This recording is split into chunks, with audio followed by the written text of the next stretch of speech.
눈물로 얼룩진 폐허. 그 무너진 삶 속에서 다시 피어난 건 70년 전 형제의 약속이었습니다. 그 70년 전의 우정이 현실을 바꾸기 시작한 건데요. 세상이 잊고 있던 약속을 지킨 단 하나의 나라. 그 놀라운 반전의 이야기는 과연 무엇이었을까요? 영상을 보기 전 구독과 좋아요 눌러주시면 영상을 제작하는 데 있어 큰 힘이 됩니다. 저는 튀르키예 하타이주에서 건축 설계사로 일하던 오즈게 일마즈입니다.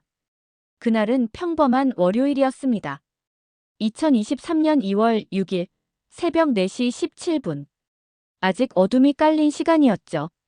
잠든 저를 깨운 것은 세상을 뒤흔드는 듯한 진동이었습니다.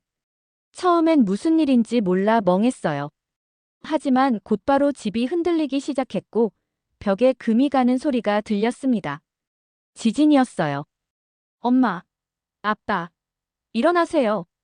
다급하게 소리쳤지만 이미 늦었습니다. 24초, 그것이 제 인생의 모든 것이 무너지는 데 걸린 시간이었죠. 규모 7.8의 강진은 하타이를 초토화시켰습니다. 우리 아파트는 무너져 내렸고 부모님은 잔해 속에 갇히셨어요. 전 기적적으로 살아남았지만 몸에 많은 상처를 입었습니다. 구조대는 사흘 뒤에야 도착했어요. 그때까지 저는 무너진 건물 주변을 헤매며 부모님을 찾았습니다. 손톱이 다 닳도록 잔해를 파내는 사람들 사이에서 저도 필사적으로 손을 움직였죠. 하지만 모든 노력은 헛되었습니다. 부모님은 끝내 돌아오지 않으셨어요. 지진 발생 일주일 후, 저는 정부에서 마련한 텐트촌에 머물고 있었습니다. 추위와 절망감, 그리고 상실감이 저를 짓눌렀어요. 건축 설계사로서 튼튼한 건물을 설계하는 것이 제 일이었는데, 정작 제 가족은 지키지 못했다는 자책감에 시달렸습니다. 머릿속에선 계속 그 순간이 반복됐어요. 24초. 겨우 24초 만에 모든 것이 사라졌습니다. 텐트촌 생활은 지옥 같았어요. 한겨울 추위에 떨며 수백 명의 사람들과 제한된 물과 음식을 나눠야 했습니다. 화장실은 항상 줄이 길었고 씻을 곳도 부족했죠. 밤이면 누군가의 울음소리가 텐트 사이를 메웠고 낮에는 구호품을 얻기 위한 사람들의 다툼이 끊이지 않았어요. 일마즈 씨, 설계사시죠? 임시 거주지 배치도 좀 도와주실 수 있을까요? 텐트촌 관리자의 요청에 저는 기계적으로 고개를 끄덕였습니다. 일이라도 해야 미칠 것 같은 슬픔에서 벗어날 수 있을 것 같았어요. 하지만 마음은 공허했습니다. 제가 그린 설계도가 무슨 의미가 있을까요? 언제 또 땅이 흔들릴지 모르는데. 하지만 그것이 제가 할 수 있는 유일한 일이었습니다. 한 달이 지나자 컨테이너 임시 거주지로 이동했습니다. 텐트보다는 나았지만 여전히 비좁고 불편했어요. 3평 남짓한 공간에서 저 혼자 지내야 했죠. 벽은 얇아서 옆 사람의 대화가 고스란히 들렸고 난방은 제대로 작동하지 않았습니다. 하지만 이것이 현실이었어요. 적어도 지붕이 있었으니까요. 그러다 어느 날 낯선 방문객들이 나타났습니다. 그들은 한국에서 왔다고 했어요. 처음엔 별 관심이 없었습니다. 수많은 국제 구호단체가 다녀갔지만 실질적인 도움은 거의 없었으니까요. 그런데 이들은 달랐습니다. 그들의 눈빛에서 진정성이 느껴졌어요. 그리고 그들 중 한 사람, 김지훈이라는 남자의 말이 제 마음을 움직였습니다. 우리는 단순한 구호품을 나눠주러 온 게 아닙니다. 여러분의 삶을 다시 세우는 일을 돕고 싶어요. 뭔가 달랐습니다. 그의 말에는 무게가 실려 있었어요. 그리고 그때 저는 몰랐습니다. 이 만남이 제 인생을 완전히 바꿔놓을 거라는 사실을요. 튀르키예 사람들에게 한국은 먼 나라였습니다. 물론 삼성이나 현대 같은 회사 이름은 알고 있었지만 실제 한국인을 만난 적은 없었죠. 그래서 코이카라는 한국 정부 기관의 구호팀이 우리 임시 거주지에 왔을 때 대부분의 사람들은 회의적이었습니다. 또 다른 외국 단체가 사진 몇 장 찍고 떠나겠지 하는 생각이었어요. 지진 이후 너무 많은 약속들이 지켜지지 않았으니까요. 영어 할 줄 아는 사람 있나요? 통역이 필요합니다. 관리자의 요청에 자원했습니다. 건축 일을 하며 외국 클라이언트들과 소통했던 경험이 있어서요. 그렇게 저는 한국 팀과 첫 만남을 가졌습니다. 팀 리더인 김지우는 40대 초반의 남자로 조용하지만 강한 눈빛을 가진 사람이었습니다. 첫 대면에서부터 그가 다른 구호팀 사람들과는 달랐다는 것을 느꼈습니다. 일마즈 씨, 저희는 단기 지원이 아닌 장기 재건 프로젝트를 계획하고 있습니다. 김지훈의 말을 통역하면서 저도 모르게 관심이 생겼어요. 다른 구호단체들과는 달랐습니다. 그는 구체적인 계획을 가지고 있었고 무엇보다 우리의 의견을 물었죠. 주민들의 반응은 여전히 차가웠습니다. 너무 많은 실망을 겪었던 그들에게 또 다른 약속은 의미가 없었던 거예요. 또 빈 약속이겠지. 다들 그러고 떠나더라고. 한 노인이 냉소적으로 말했죠. 그때 김지훈이 뜻밖의 말을 했습니다. 그의 목소리에는 자신감이 넘쳤습니다. 이곳에서 한국인을 본 적 있나요? 저희는 다릅니다. 그의 말에 묘한 확신이 담겨 있었어요. 그는 태블릿을 꺼내 한국에서 지은 임시주택단지 사진들을 보여줬습니다. 깔끔한 배치, 효율적인 공간 활용, 그리고 무엇보다 사람들이 실제로 살 수 있는 공간이었죠. 단순한 텐트촌이 아니라 진짜 마을 같았습니다. 그날 저녁, 저는 할아버지의 오래된 사진첩을 꺼냈습니다. 지진 후 제가 구한 몇 안 되는 가족 물건 중 하나였어요. 할아버지 메흐메트는 젊은 시절 군인이었는데 그 사진첩에는 그가 참전했던 어떤 전쟁의 흔적이 담겨 있었습니다. 사진 속 군복에 달린 휘장이 눈에 들어왔어요. 그동안 별로 신경 쓰지 않았던 것인데 왠지 오늘은 특별해 보였습니다. 나는 멀리 동쪽 나라에서 싸웠다. 그곳 사람들은 우리를 형제라고 불렀지. 다음 날 용기를 내서 김지훈에게 다가갔습니다. 할아버지의 사진을 보여주며 물었죠. 그의 반응은 놀라웠어요. 마치 보물을 발견한 사람처럼 눈이 커졌습니다. 이건 튀르키예 군인의 6.25 전쟁 참전 훈장입니다. 그 순간 저도 모르게 눈물이 흘렀습니다. 할아버지와 이 낯선 방문객, 그리고 제 인생이 이렇게 연결될 줄은 몰랐으니까요. 운명이란 이런 것인가 싶었습니다. 할아버지 메흐메트의 한국 전쟁 참전 이야기는 우리 가족에게 희미한 전설처럼 전해져 왔습니다. 어릴 적 할아버지는 가끔 피로 맺어진 형제의 나라라는 표현을 쓰셨지만 저는 그냥 노인의 추억 정도로만 여겼죠. 그런데 김지훈과의 만남 이후 할아버지의 이야기가 갑자기 현실로 다가왔어요. 마치 오랫동안 잊고 있던 보물을 발견한 것 같았습니다. 할아버지가 참전하셨다는 사실이 확인되면 한국 정부에서 특별 지원을 받을 수도 있습니다. 김지훈의 말에 놀랐습니다. 70년도 더 지난 전쟁을 아직도 기억하고 있다니요. 그날부터 할아버지의 군 기록을 찾기 시작했어요. 지진으로 많은 문서가 유실되었지만 다행히 할아버지가 보관해 두신 군 수첩이 남아 있었습니다. 거기엔 1950년 11월 28일 군우리 전투에 대한 기록이 있었어요. 할아버지는 꼼꼼하게 그날의 상황을 기록해 두셨더군요. 일주일 후 놀라운 소식이 왔습니다. 할아버지 메흐메트는 실제로 한국 전쟁에 참전했고 군우리 전투에서 중상을 입었지만 살아남았다는 확인이 온 거예요. 더 놀라운 것은 할아버지가 부상당한 한국군 2명을 구출한 공로로 훈장을 받았다는 사실이었죠. 김지훈은 한국 국방부에서 받은 공식 기록을 보여주었습니다. 당신의 할아버지는 영웅이었군요. 그분이 아니었다면 많은 한국인이 목숨을 잃었을 겁니다. 김지훈의 말에 가슴이 뭉클해졌습니다. 할아버지는 자신의 공로를 자랑한 적이 없었어요. 그저 내 임무를 했을 뿐이라고만 하셨죠. 그분의 겸손함이 더욱 위대하게 느껴졌습니다. 그날 이후 현지 주민들의 태도가 바뀌기 시작했습니다. 할아버지의 이야기가 퍼지면서 한국팀에 대한 신뢰가 쌓였어요. 특히 노인들 중에는 6.25 전쟁에 참전했거나 참전 용사의 자녀들이 있었죠. 그들의 눈에서 오랜 기억이 되살아나는 것을 볼 수 있었습니다. 한국은 항상 우리를 형제의 나라라고 불렀어. 진심이었나 보구나. 김지우는 한국 마이너스 튀르키예 우정 마을이라는 프로젝트를 제안했습니다. 정부가 지원하는 약 1,000만 달러 규모의 사업으로 500개의 컨테이너 하우스와 교육시설, 의료시설을 갖춘 마을을 만든다는 계획이었어요. 이것은 단순한 구호 사업이 아니라 양국의 역사적 유대를 기반으로 한 특별한 프로젝트였습니다. 당신의 할아버지는 우리나라를 위해 피를 흘렸습니다. 이제 우리가 보답할 차례입니다. 김지훈의 이 말은 단순한 위로가 아니라 진심 어린 다짐이었습니다. 그의 눈에서 결연한 의지가 느껴졌어요. 그 순간 저는 이 프로젝트에 제 모든 것을 걸기로 결심했습니다. 할아버지의 유산을 이어 양국의 우정을 더 깊게 만들고 싶었습니다.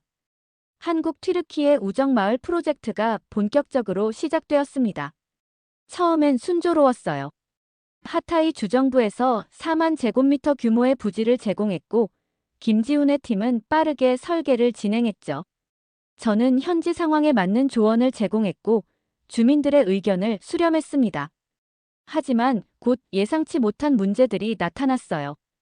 이런 식으로는 진행할 수 없습니다. 모든 건설 자재는 현지 업체를 통해 구매해야 합니다. 지역 정치인 아흐메트가 갑자기 제동을 걸었습니다. 겉으론 현지 경제 활성화를 위한다고 했지만 실상은 자기 친인척이 운영하는 업체를 끼워 넣으려는 속셈이었죠. 김지훈은 당황했지만 냉정하게 대응했어요.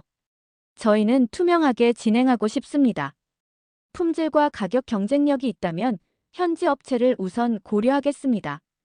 아흐메트는 불만족스러운 표정으로 자리를 떠났어요. 하지만 그게 끝이 아니었습니다. 다음 날부터 행정적 장벽이 하나둘 생기기 시작했죠. 허가서가 지연되고 불필요한 서류가 요구됐습니다. 심지어 일부 주민들 사이에서는 한국인들이 땅을 빼앗으려 한다는 근거 없는 소문까지 퍼졌어요. 한국에서 온 지원은 중단될 수도 있습니다. 이런 위기 속에서 김지훈은 주민들과 직접 대화의 자리를 마련했습니다. 모든 계획과 예산을 투명하게 공개했고 프로젝트의 진정한 목적을 설명했어요. 그의 진심 어린 태도에 주민들은 서서히 마음을 열기 시작했습니다. 우리는 튀르키예 국민들의 재건을 돕기 위해 왔습니다. 어떤 이익도 바라지 않아요. 김지훈의 말에 많은 주민들이 감동했습니다. 특히 참전용사 가족들이 앞장서서 한국팀을 지지했어요. 오래된 유대감이 새로운 신뢰를 쌓는데 큰 도움이 되었죠. 그러나 아흐메트는 여전히 프로젝트를 방해했습니다. 그는 지역 언론을 통해 외국인들의 간섭이라는 프레임을 씌웠고 일부 주민들의 불안감을 자극했어요. 공사 현장에 시위대가 몰려오기도 했습니다. 위기의 순간 저는 마을 어르신들을 찾아갔습니다. 할아버지의 전우였던 분들에게 도움을 청했어요. 그들은 마을 회의를 소집했고 자신들의 전쟁 경험과 한국에 대한 기억을 나눴습니다. 한국은 우리의 피로 맺어진 형제입니다. 그들을 의심하는 것은 우리의 역사를 부정하는 것입니다. 노인들의 증언은 강력했습니다. 아흐메트의 정치적 계산은 역사적 유대 앞에서 힘을 잃었어요. 결국 주민들은 프로젝트를 전폭적으로 지지하기로 했고 행정적 장애물도 하나둘 해결되기 시작했습니다.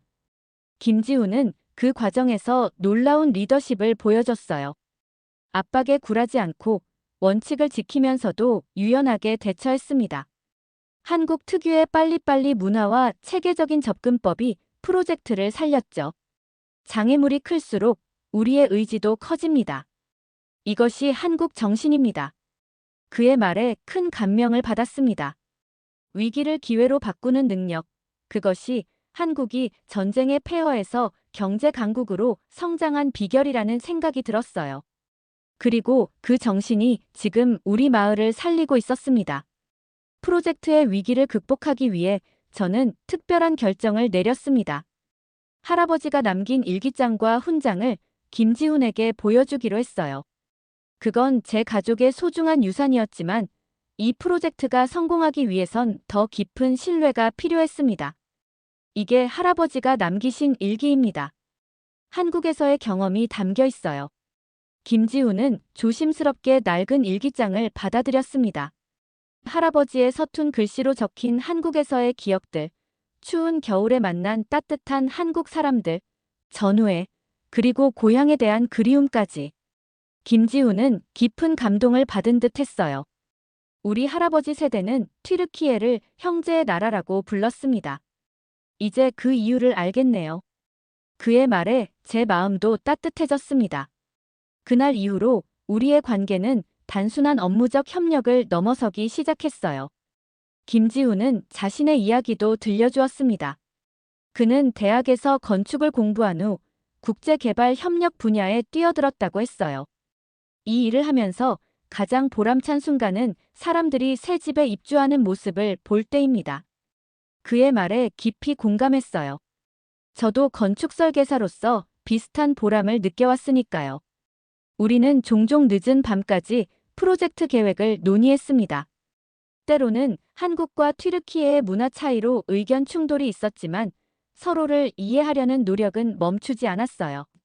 어느 날 저녁, 임시 사무실에서 늦게까지 일하던 중 김지훈이 한국 음식을 가져왔습니다. 김치와 불고기, 그리고 소주라는 한국 술이었죠. 처음 맛보는 한국 음식에 호기심이 생겼어요. 맵지만 중독성이 있죠? 한국 사람들은 어떤 어려움도 이겨낸다는 의미로 매운 것도 참고 먹으면 맛있다라는 말을 해요. 웃으며 한국 문화를 설명하는 김지훈의 모습에 이전과 다른 감정이 생겼습니다. 단순한 동료 의식을 넘어서는 감정이었죠. 형제의 나라, 한국. 할아버지는 평생 그곳을 그리워했어요. 어느 날 저는 이렇게 고백했습니다. 할아버지가 돌아가시기 전까지도 한국에 다시 가보고 싶다고 하셨다는 이야기를 들려드렸어요. 김지훈은 깊이 감동했고 그날 밤 우리는 처음으로 서로의 손을 잡았습니다. 언젠가 한국에 초대하고 싶어요. 할아버지가 걸었던 길을 함께 걸어보면 어떨까요? 그의 제안에 가슴이 설렜습니다. 이제 재난이 우리에게 가져다 준 것은 단순한 슬픔이 아니라 새로운 인연과 희망이었어요. 프로젝트가 본격적으로 시작되면서 놀라운 일들이 펼쳐졌습니다. 한국에서 많은 기업들이 후원에 동참했고 건설 자재와 기술 지원이 물밀듯이 들어왔어요. 특히 현대건설과 삼성물산 같은 대기업들이 전문 인력을 파견해 공사 속도를 높였습니다. 다른 구호단체들은 계획만 세웠을 때 한국은 이미 집을 짓고 있습니다. 현지 언론이 보도한 내용이었어요. 실제로 한국팀의 작업 속도는 놀라웠습니다. 24시간 교대 작업으로 3개월 만에 500개의 컨테이너 하우스 설치를 완료했고 교육시설과 의료시설도 차례로 들어섰죠. 다른 국가들의 복구 지원이 아직도 서류 작업이나 기초 공사 단계에 머물 때 한국 튀르키예 우정마을은 이미 입주를 준비하고 있었습니다. 한국식 빨리빨리 문화를 이제 이해하겠어요. 김지훈은 웃으며 말했습니다. 그의 팀은 단순히 건물만 짓는 것이 아니라 지역 사회의 재건까지 고려했어요. 지역 주민들을 건설 과정에 고용하여 일자리를 제공했고 설치된 시설을 운영할 인력도 현지에서 채용했습니다. 또한 한국의 의료진들이 방문해 주민들의 건강검진을 실시했고 교사들은 아이들을 위한 교육 프로그램을 준비했어요. 모든 것이 체계적이고 효율적으로 진행되었습니다. 이전에 불신했던 아흐메트 같은 지역 정치인들도 이제는 프로젝트에 협조적인 태도를 보였어요. 한국에서 온 기술자들은 현지 주민들에게 건설 기술을 전수했습니다. 단순히 물고기를 주는 것이 아니라 물고기 잡는 법을 가르치는 방식이었죠. 이것은 지속 가능한 재건을 위한 한국식 접근법이었어요. 저도 한국의 선진 건축 기술을 배울 수 있어 행운이었습니다. 우리는 단순히 건물만 짓는 게 아닙니다. 커뮤니티를 재건하는 거죠. 김지훈의 이 말이 프로젝트의 핵심이었어요. 실제로 우정마을은 단순한 거주지가 아니라 학교, 의료시설, 커뮤니티 센터까지 갖춘 작은 도시처럼 설계되었습니다. 지진 이후 흩어진 이웃들이 다시 모여 살 수 있는 공간이었죠. 한국 정부에서는 추가 지원금도 발표했습니다. 참전용사 후손들을 위한 특별 장학 프로그램과 직업훈련 지원까지 포함된 종합 패키지였어요. 이는 단순한 재난 구호를 넘어 역사적 유대를 바탕으로 한 진정한 형제애의 표현이었습니다. 이것이 한국의 힘입니다. 위기에서 기회를 만드는 국민성이죠. 김지훈의 이 말이 제 가슴에 깊이 남았습니다. 우리 튀르키예 사람들도 강인한 국민성을 가지고 있지만 한국인들의 조직력과 실행력은 정말 배울 점이 많았어요. 전쟁의 폐허에서 세계적인 경제 강국으로 성장한 나라, 그 저력을 직접 목격하는 기분이었습니다. 가장 감동적이었던 것은 한국 시민들의 참여였어요. 어려움을 겪던 이웃 국가를 위해 기부와 지원에 앞장선 모습은 진정한 연대의식을 보여주었습니다. 그들은 70년 전 튀르키예가 보낸 도움을 기억하고 있었고, 이제 그 은혜를 갚고 있었어요. 드디어 한국 튀르키예 우정마을 입주식 날이 왔습니다. 새하얀 컨테이너 하우스들이 깔끔하게 줄지어 있는 모습은 마치 작은 도시 같았어요. 각 가정은 약 25제곱미터 크기의 공간을 배정받았고, 기본적인 가구와 가전제품도 갖추어져 있었습니다. 이제 다시 시작할 수 있겠어요. 정말 감사합니다. 첫 입주민인 70대 할머니 아이셰의 말에 모두가 박수를 쳤습니다. 그녀는 지진으로 모든 것을 잃었지만 이제 새 집에서 희망을 찾을 수 있게 되었어요. 입주식에는 한국 대사와 튀르키예 정부 관계자들이 참석했고, 양국의 우정을 상징하는 기념비도 마을 중앙에 세워졌습니다. 70년 전 튀르키예가 한국에 보낸 5,000명, 한국은 오늘 50만 명의 손길로 보답했습니다. 한국 대사의 연설에 감동의 박수가 이어졌어요. 실제로 이 프로젝트에는 한국의 수많은 시민들이 기부에 참여했고, 전문가들이 재능 기부로 도왔습니다.